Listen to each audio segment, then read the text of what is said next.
Olá, sejam bem-vindos a mais um Veja Música.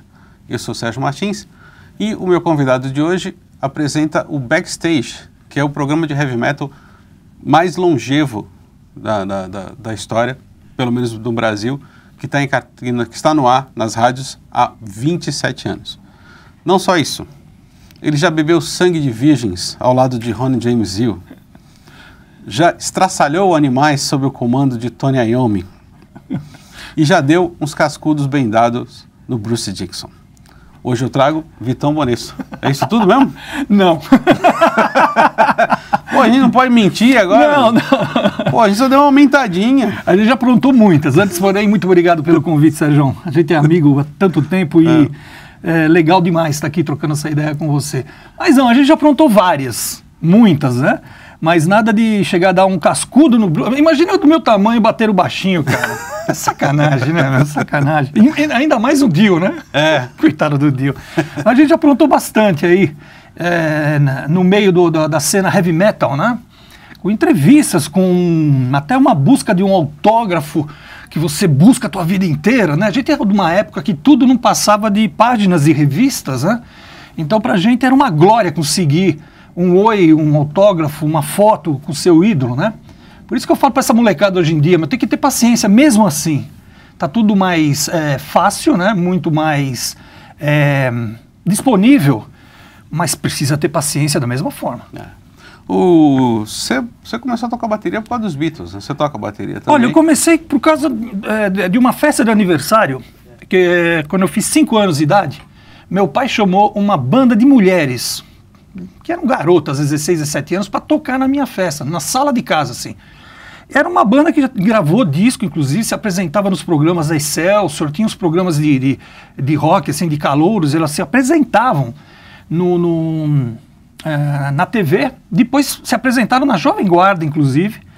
E o mais legal é que o último show que a gente fez com a Electric Funeral, que foi 16 de março, a baterista foi me ver, 50 anos depois. Tá viva. Lógico, levar um cadáver lá é difícil, né?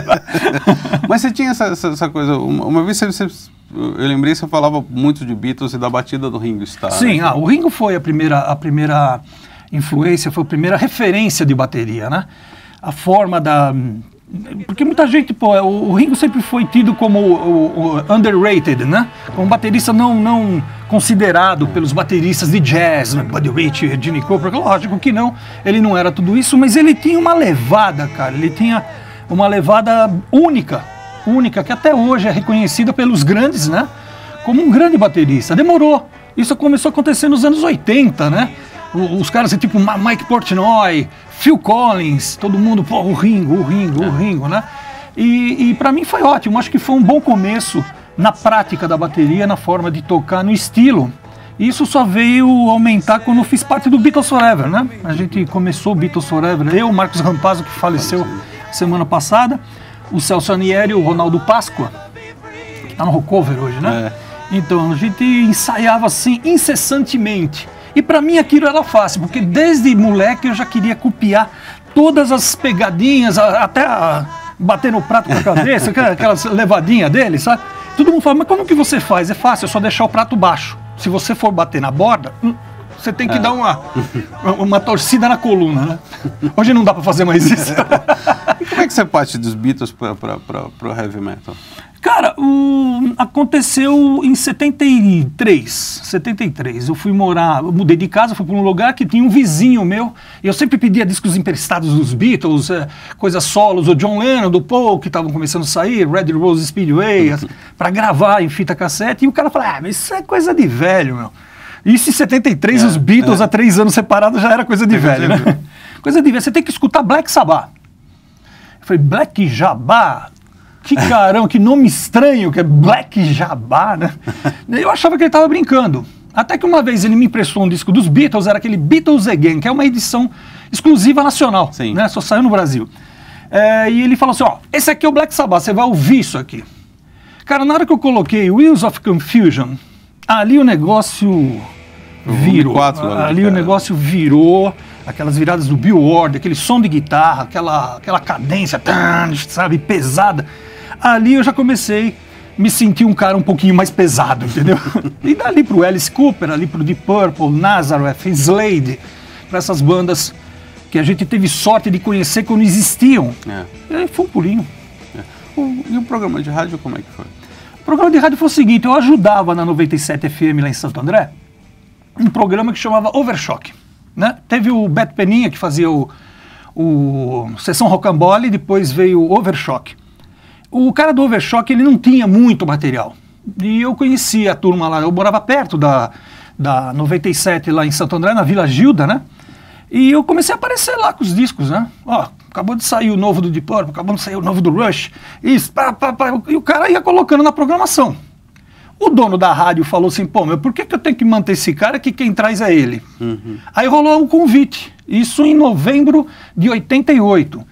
Rolou numa semana, no domingo seguinte eu já estava no ar sem ter as manhas de gravar um programa, até que o primeiro bloco acho que eu fiz umas 15 vezes, até acertar. E foi assim, né? Eu não fui pra rádio, me colocaram lá, mais ou menos isso. Agora, o metal, ele era tão popular na época? Era, cara, era. O metal, logicamente, depois do Rock in Rio, né? Ele rolou uma alavancada muito forte no Brasil. A gente começou a ter revistas legais, como o Rock Brigade, tinha Som 3, tinha Row, entre outras revistas, e a galeria já existia, eu pelo menos frequento a galeria do rock desde 77, quando tinha 3 lojas, acho que era Baratos e Afins, era o Grilo Falante e a Music House. Eram essas 3 que... Aí Ataque Frontal, que já era uma facção mais punk, que já não era a minha praia, né? Então, ali você comprava os importados. Antes disso, você tinha que ir lá na Barata Ribeiro, lá no Rio de Janeiro, em Copacabana, comprar lá. Eu entrava, eu pegava o ônibus ali na Duque de Caxias, chegava na estação rodoviária do Rio, pegava o Frescão, né, que é aquele ônibus com ar-condicionado, ia lá comprar, passava o dia, depois pegava o ônibus e volta, né? Aí começaram a trazer para a galeria do rock, tinha o Wop Bop também, a Wop do René, e além do Museu do Disco, né? O Museu do Disco também trazia muita coisa importada, então acho que isso aí ajudou a difundir um pouquinho o heavy metal no Brasil, e foi crescendo, acho que só foi crescendo, o Rock in Rio realmente foi assim um pontapé inicial bem dado. Sim. Agora a gente estava falando sobre o heavy metal, o público de heavy metal brasileiro costuma ser muito tradicionalista. Assim, sim, ainda bem, senão não estaria no ar até hoje, tem isso. É mesmo? Eu acho que passa de gerações, né, Sérgio? Eu tô numa fase agora que o cara chega assim pra mim e fala assim, meu pai já ouvia você na época da 97, depois na Brasil 2000, e eu tô seguindo, ou meu tio, sabe, meu tio que me apresentou um disco porque ele ouviu no teu programa e foi lá comprar. Então acho que é bem de pai para filho, de tio para sobrinho, de tia para sobrinha. Eu acho que isso daí é uma das razões que o programa está no ar ainda, sabe? É você mostrar o que o cara do Slayer ouvia quando era moleque. Sim. O que o Dave Mustaine ouvia quando era moleque. Eu acho que essa ponte que você faz, isso daqui foi uma banda que inspirou o Dream Theater a ser o que é hoje, entendeu? Então isso é legal você passar para o público mais jovem, né? Então é um negócio meio difícil até, Sérgio, por causa que a gente tem a incumbência de agradar uma faixa etária que vai dos 16 aos 50, entendeu? Então tenho que, nessas 2 horas, mesclar de uma certa forma o programa, agradar todas as facções. Mas ele tem o público brasileiro tem dificuldade de aceitar o novo, por exemplo? Porque o New Metal demorou... Mas eu acho que o New Metal foi a segunda edição do Grunge. Sim. Vamos dizer assim, vai ver o Grunge que deu aquela apavorada, né, no mercado americano, sempre nos Estados Unidos. Eu lembro que eu nunca toquei um Pearl Jam no meu programa. Eu tocava o Soundgarden antes dele ser considerado uma banda de Seattle, né? Nirvana, eu acho que eu toquei uma vez, logo que surgiu o Smells Like Teen Spirit, ele já tinha o Bleach, mas o que veio fazer sucesso mesmo no Brasil foi o Smells Like Teen Spirit. E eu rolei, mas depois aquele negócio ficou tão sucesso, tão... né, que tocava em qualquer rádio, que eu deixo sempre de lado. Eu procuro ser uma segunda opção, sempre andando na contramão, para mostrar para o pessoal aquilo que ninguém toca. Ninguém toca. E muita gente descobre, cara, isso é muito legal. Poxa, eu nunca imaginava que existia isso.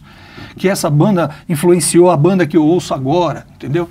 Então, acho que é bem por aí. Você tem que ter a sua característica e mostrar para o público, de várias idades, que é o mais dificultoso de tudo, assim, ao meu ver, para você ter a audiência, você ter a credibilidade que a gente vem trazendo, graças a Deus, há 27 anos. A gente tem um vídeo do Dio cantando Mystery, e eu lembro que você fala que o Ron James Dio foi uma das personalidades mais bacanas que você... Sim, ele era bravo, viu? O baixinho, ele era muito bravo, cara. Eu cheguei a ver o Dio bravo com a produção do Black Sabbath 92 aqui no Olímpia, quando eles vieram a primeira vez, que sumiram com o pedestal de microfone dele, que o pedestal de microfone dele... Era tipo o Roberto Carlos também, né? Tinha 1 metro de altura, cara. E acho que o cara olhou e falou, tá quebrado.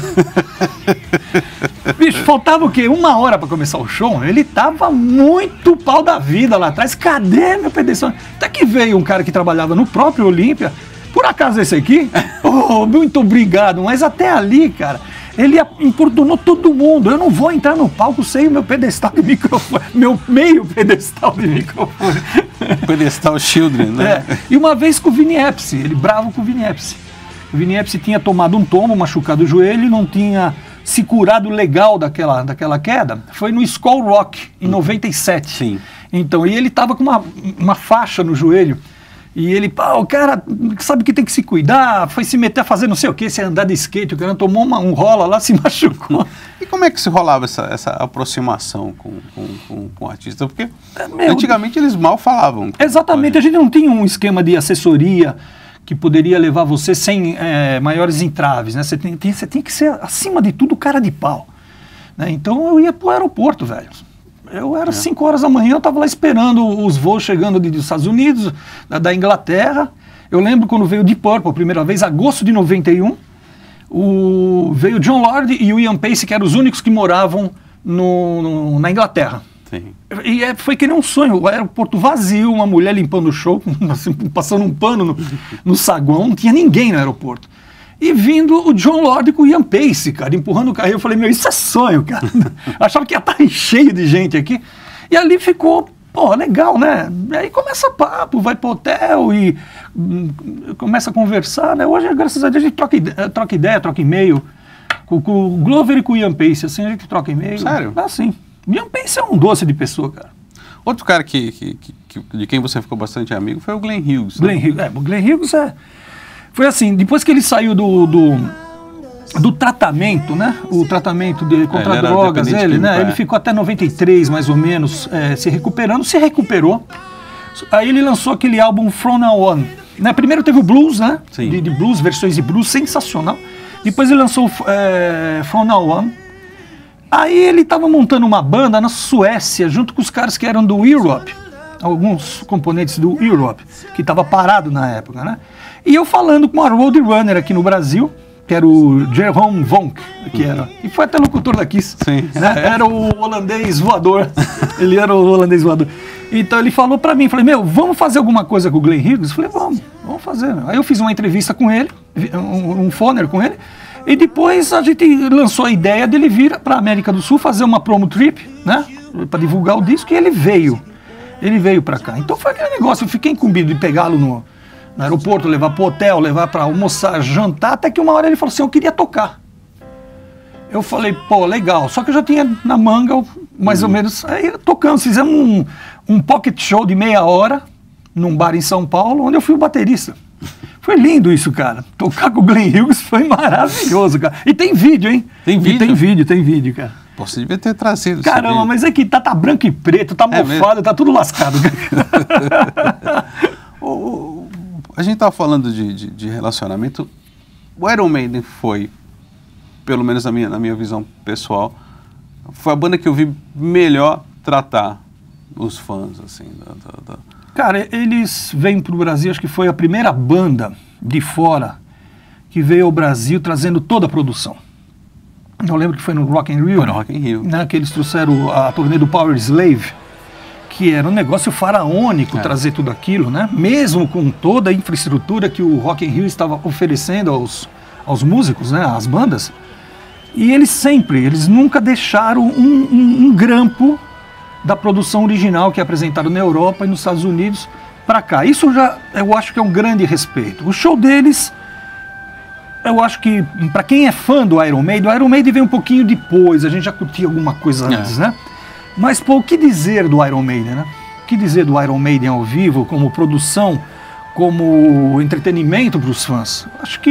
Eu acho que isso daí é o maior bônus que eles têm junto aos fãs. Eu falo até mesmo como tratamento também, né? Também. Quem vai no contato, hotel, quem vai no hotel encontra eles tiram fotos, eles dão autógrafos, eles são bacanas, bem afáveis. Em compensação, quem são os chatos? Cara, geralmente quem é chato não é nada. É mesmo? Eu já percebi isso. Por exemplo, Glenn Danzig. Esse cara foi dar uma entrevista uma vez, quando eu estava na Brasil 2000, ele desviava a boca no microfone. O microfone aqui, eu botava o microfone, ele virava, isso daqui. Aí eu abaixei o microfone, que ele é desse tamanho, ele é baixinho, né? Eu deixei na altura do umbigo dele. Eu falei, você deve falar por aí, né? aí o Verta, que era da BMG, né? O Verta, ele falou, tá acontecendo alguma coisa? Vai acontecer, eu vou socar esse cara, velho. Ele tá muito folgado, ele se acha né? Ele era um criado mudo, não era um armado, ele era um criado mudo, ele era baixinho e troncudo, né? O que foi? Ele falou assim, melhor levar embora. Leve embora, porque não vai virar. O cara não tá afim de falar, caramba, eu vou. Zakk Wylde, na época que ele mandava o Goró, ele me ligou 2 vezes para fazer Foner. Mas eu falava coisa com coisa. 10 horas da manhã o cara bebaço, velho.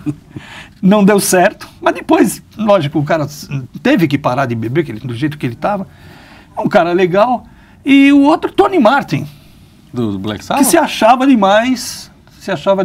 Ele interrompeu uma entrevista pelo telefone. Era meia hora, em 20 minutos ele desligou na minha cara. Foi pouco antes de ter o Monsters of Rock aqui, que eles tocaram, né? Aí ligou a gravadora perguntando pra mim, pô, mas por que terminou antes? Eu falei, não sei, pergunta pra ele. Ele nem explicação ele deu, ele bateu o telefone na minha cara. Não pode! Aí ligaram, acho que deram uma suspendida nele, aí ele ligou de volta. Não, vamos fazer a entrevista agora, que não quer sou eu, velho. Tchau. Teve a história do que você falou conheço aquela batera ali, ó. Né? Teve a história que você falou do Joey Elliott, né? Também. Ele tava num bar em São Paulo e uma menina veio de Catanduva, interior de São Paulo, com toda a coleção do Def Leppard em vinil, né? Assim, e ficou lá esperando. E o cara tava lá entretido com alguma grupo, assim, e não dava nem bola, né? Não dava nem bola isso daqui. Até que eu chamei ele e falei assim, vai lá, meu. Pô, explica, caramba, né? Eu não sei falar inglês. Eu fui lá, apresentei a menina para ele, falou assim, olha, vem longe, 5, 6 horas de viagem, isso aqui, você poderia, cada autógrafo que eu desse, eu ganhasse $1, eu tava rico até hoje. Aí eu falo assim, então é melhor você começar a cobrar, que o teu show não vendeu nem 500 ingressos, cara. Aí o cara, sério, eu falei, larga a mão de ser babaca. De ser babaca, bicho. Pô, não custa nada, né, meu? Aí o cara ficou meio marrento, aí veio um road querendo segurar a onda. Eu falei, tia, sai daqui. Sai daqui, você tá no meu país, cara. Ele tá no meu país, cara. Em geral, como é que... Eles são acessíveis ou eles não gostam de ser incomodados? Ou depende, né, meu? Se você tá lá chavecando uma mina, vê um cara lá, me dá um autógrafo, né, pô? Não sacaneia, né, velho? Mas, em geral, todos eles são legais, cara. Eu nunca tive problema, assim... Sabe, tem caras assim que eu guardo uma lembrança. O Rick Wakeman, por exemplo, cara, é um cara que para uma entrevista para contar piada, cara. Sabe, ele é muito divertido, bicho. Ele é muito divertido. Até com o Rich Blackmore, cara, que eu achava que eu ia me borrar todo. Foi uma entrevista assim sensacional. Basta você não comentar nada sobre o Ian Gillan, né? Que aí a entrevista vai que é uma beleza, né? Mas tem gente sempre que quer espizinhar, que quer... Ou seja, eu acho que as perguntas mais salgadas você deve fazer no final. Porque aí você não perde o conteúdo que já foi gravado, que já foi registrado. Mesmo porque quando você começa a entrevista, ela tá indo bem, o cara já vai devidamente amaciado para fazer Exatamente. Mas foi legal, foi demais e bom, assim, sabe? Era meia hora, ficou 40 minutos conversando numa mesa, numa suíte do hotel ali do Della Volpe, na época. conversando com ele, foi legal. O Dio várias vezes, o Bruce também é um cara muito inteligente, o cara é extremamente inteligente. Bom, o cara guia um Boeing 747-400, você espera o quê de um cara desse, né? Que mais? Vários caras. Tony Iommi é um gentleman, né? Tony Iommi é um cara bem legal. O Ozzy, fiz 2 entrevistas com ele que não deu para aproveitar nada. Um cara totalmente pra lá de Bagdá, bicho. Agora, você tem uma banda cover do Black Sabbath, chamada Electric Funeral. É o tributo ao Black Sabbath. Agora é tributo, né? É tributo, é que cover quer imitar, né? A cara, isso aqui. A gente faz um tributo ao Electric Funeral. Aliás, tocando, né? Isso, tocando Electric Funeral. Esse kit é muito parecido, né? Acho que é um kit mais parecido com o do Vini, né? Olha, tirando um bumbo, sim, ele usa um bumbo, eu uso 2. Eu uso 2, mas as dimensões dos tambores, né, é parecido com o dele. Inclusive ele viu algumas fotos e ele falou assim, pô, lembra muito o que eu uso. Então é uma Master Custom da Pearl, né? Gold ainda, dourada.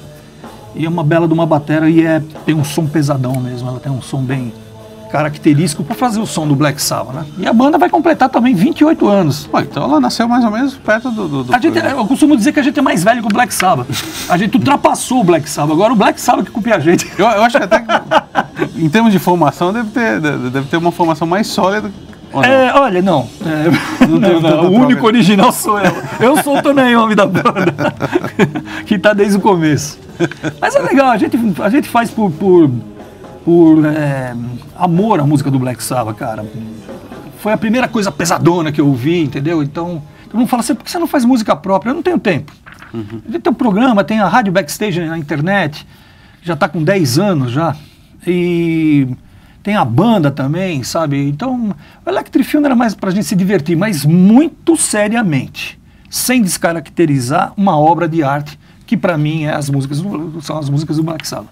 A gente tem o Symptom of the Universe com o Sabbath, e você falou que você foi num pub com o Tony Iommi, não? Sim, na turnê do Forbidden, novembro de 95.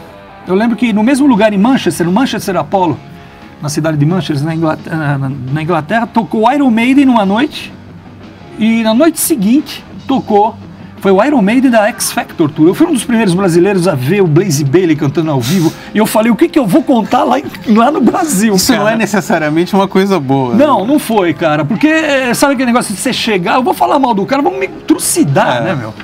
Aí eu assisti aquilo e falei, cara, o que eles tinham na cabeça de botar esse rapaz cantando? Não tem nada a ver, cara.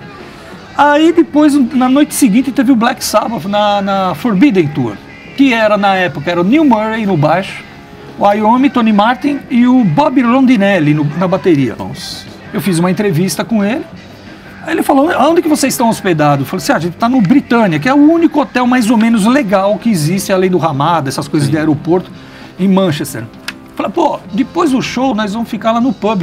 No Porão tem um pub que eu adoro isso daquilo, pô, sempre gosta de ficar lá. Desce lá pra gente trocar uma ideia. Aí a gente acabou o show, fomos lá, tomamos um banho. Eu falei assim, pô, vamos tomar cerveja com o Tony Iommi, né? Descemos pro subsolo. Só que ele tava conversando com um casal de senhores bem velhos, assim, de um senhor com 70, uma senhora também de 70, bem inglesa, que eram os donos da Laney, que é a marca de amplificador que ele usa. E eu não quis incomodar, né?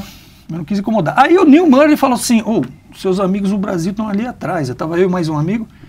Ele olhou e falou, vem pra cá, senta aqui, esses aqui são os donos da Laney, são meus amigos do Brasil. Caramba, meus amigos, foi ótimo, cara. Pô, aquilo foi sensacional, Sérgio.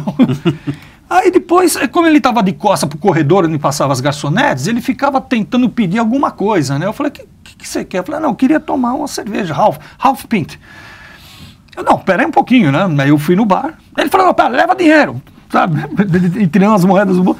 Falei, não, pera aí, eu fui. Aí eu trouxe uma True Heavy Fucking Metal People cerveja desse tamanho, cara.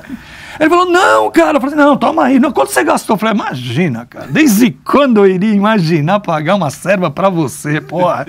Aí ficamos lá uma hora mais ou menos conversando. Ele pediu licença, que no dia seguinte ele ia pra outra cidade, Leeds. Então, e aí você ficou com o Bob Rondinelli, com o baterista? Ficamos lá conversando, né, no hotel até altas da madrugada, e foi aí que surgiu essa conversa, aquela conversa dele ter tocado no Love at First Sting do Scorpions, né? Que muita gente desconfia, mas eu fiz uma matéria, eu que joguei no ventilador, mas eu tava longe, né? Ele pediu, pelo amor de Deus, para não contar. Eu falei, vamos aí. Ele falou que o Harebel estava doente, não pôde participar, o disco estava com data para lançamento, a gravadora em cima. Aí chamaram ele e falaram assim, ó, tá aqui, ouve tudo da pré-produção, você vai ter que fazer exatamente igual o que ele faz, peça quanto que você quiser de cachê, porque nós não podemos dar crédito no álbum para você. E ele falou, é legal que eu ganhei uma grana, mas ao mesmo tempo, pô, me dediquei tanto para, né? As pessoas ouvem disso e falam assim, poxa, o Harebel tá tocando bem, né? Não, mas é em cima daquilo que ele fez na pré-produção. Foi bem em cima do que ele fez na pré-produção. Você sabe que uma vez eu vi uma entrevista do Timothy B. Schmidt, dos Eagles, que uma vez falou assim, olha, Twisted Sister, aí começou a falar um monte de banda de heavy metal, falou assim, tudo tem vocal meu, eu só não posso falar que em qual disco, mas acontece mesmo, acontece mesmo. Tem isso, não só no Brasil. Agora, como última pergunta, por que você acha que o fã de heavy metal é tão estereotipado? Sei lá, Beavis and Butthead, ou essa coisa do rock and roll? Acho que o heavy metal oferece muita originalidade, até certo ponto, digamos assim. Depende do caminho que você toma dentro do estilo. Existem coisas bem legais, existem vertentes legais. Né? Não aqui eles tentaram fazer sertanejo universitário, sertanejo não sei o quê. Não é bem assim, entendeu? O heavy metal, os estilos vieram de forma natural. Doom metal, thrash metal, né? Até atmosphere metal, que eu achei um absurdo, né? Entre outras coisas, outras colocações em cima do speed metal, né? Melodic metal e tudo mais. Então isso existiu mesmo, não era... melodic metal você fala aqui em Halloween, lá em cima, em primeiro lugar. Depois vem os Stratovarius da vida. Speed metal, vamos colocar aí um Gamma Ray, mais ou menos, vamos colocar um Rage, vamos colocar um Raven, né? Thrash metal, Anthrax, Metallica, Slayer, né? Death metal, vamos Morbid Angel e tudo mais. Então existia cada conotação dentro do heavy metal, os seus representantes. Então acho que dava um leque de opção para a pessoa, para o apreciador do estilo, escolher qual que ele queria. E eu acho que isso dava uma mobilidade para quem gosta do estilo curtir. E ele não precisaria mais nada, né? Não, mas eu te falo, não irrita um pouco essa visão que tem do fanatismo. Fã de heavy metal? Não, mas a visão externa do fã de heavy metal como um cara descerebrado. Sim, o que acham da gente? Olha, eu já falei com muita gente, viu, Sérgio? Assim, muita gente não tá nem aí. Eu, pelo menos, não tô nem aí. Porque existe também aquele bitolado e existe aquele, como a gente que trabalha com música. Se a gente quiser conversar de Altemar Dutra aqui, eu canto até para você. Oferenda. Eu canto oferenda para você aqui agora. Ontem eu estava vendo um belo documentário na TV Brasil, né? Do Calbi Peixoto. Sabe? E achei maravilhoso. Sabe, o Calbi Peixoto tocou rock. Tocou rock. Entendeu? Era onda na época, né? O Carlos Imperial ali junto também foi trazendo. Então, para quem trabalha com música, isso pode soar um pouquinho como, pô, que saco, você só gosta disso, mas você precisa saber o que é isso, o porquê disso, né? Mas eu passo por cima, até entendo. Acho que a nossa obrigação é saber de música. Sim. De música. Logicamente que a gente tem o nicho que a gente escolheu para gostar mais, para trabalhar mais, e o que a gente faz mais bem feito até, né? Sim. Por aí. Bom, eu tive o prazer de estar aqui com o Vitão Bonesso, que apresenta o Backstage. Quais dias do Backstage? Olha, o Backstage é na Kiss FM, 102.1 MHz, das 10 à meia-noite, todo domingo. Eu tenho a Rádio Backstage, que é na internet, são 2 canais, é radiobackstage.com.br ou .com somente, também os 2 domínios é meu, e é 24 horas no ar. Existe um canal de Classic Rock, com Classic Rock, né, Sérgio? E tem um canal dedicado ao Heavy Rock, que é tudo aquilo que se ouve nas edições de domingo do Backstage na Kiss FM, mas em 24 horas. Então, em todos os lançamentos, raridades, exclusividades, tá tudo lá. Eu tenho a banda Electric Funeral, que se apresenta dia 23 de abril agora, no Guilazinho, estaremos lá novamente. E estamos aí. Então, obrigado. Obrigado você, Sérgio. E até um próximo Veja Música.